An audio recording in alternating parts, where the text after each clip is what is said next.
is rising across Vermont, not only for patients, but also for emergency medical service providers. And the legislature tasked healthcare professionals with getting input from communities, and those are happening with meetings statewide. Our Jessica Tara was at one of those meetings today in Williston and joins us now in the studio. Jessica, what did you learn? Darren and Kat, the event at the Williston Fire Department was the last in a series of meetings getting feedback on EMS in Vermont. Cost of service, funding models, and workforce recruitment were just some of the top issues discussed. I think this is a more than 50-year-old system, and change takes time. Essex Rescue Executive Director Colleen Ballard has been working in the EMS field for 22 years and knows the challenges the industry faces. She's hoping Vermont's regional EMS coordination study addresses some of the concerns. I hope that this gets us to moving in the right direction.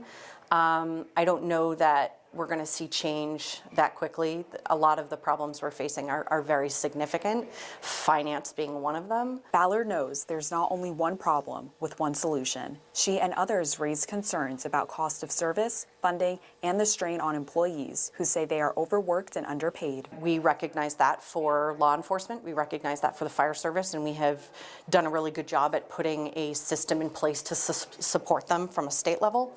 We haven't done that for EMS. Vermont's EMS Chief Bambi Dame says she is seeing a common theme that came up at these meetings. 1, funding, and 2, workforce development. This is more of a like the start of an assessment as to creating long-term sustainable EMS in Vermont. Small towns have struggled to keep volunteers and contracts with the EMS providers across Vermont. Dame says this survey will help set up for the future to ensure a sustainable EMS system. So it'll end with a report that will go to the legislative body, and then from there they will decide what actions, if any, that they take on it. Ballard is hoping for big changes to get EMS services off of life support. And now we have to start from the bottom and rebuild, which I think needs to come from a state upper level first. You can submit your comments or ideas about EMS in Vermont online, and there is a virtual meeting tonight at 7. We'll have links available for you on our WCAX.com. In the studio, Jessica Tara, Channel 3 News.